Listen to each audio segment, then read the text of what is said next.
Saya dengan Cilia dari asli Jawa Timur, Tulungagung. Kebetulan memang ada bisnis di Batam. Dalam beberapa bulan yang lalu pernah mengalami alergi batuk. Tanpa sengaja setiap ikut acara, teman-teman selalu ngejek ini batuk terus gitu kan. Nah dari situ memang saya penggemar madu. Kebetulan ditawari teman untuk minum madu Majakani. Setelah saya konsumsi yang pertama habis 1 botol, itu nggak terasa yang alergi batuk, yang batuk kering ya.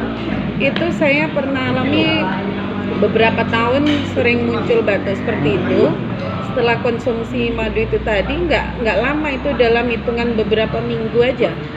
Akhirnya sembuh dan tidak ada batuk lagi. Dan teman-teman sering ngejekin, mana batuknya lagi kok sudah hilang. Alhamdulillah berkat madu Majakani kami sehat dan luar biasa. Mantap madu Majakani.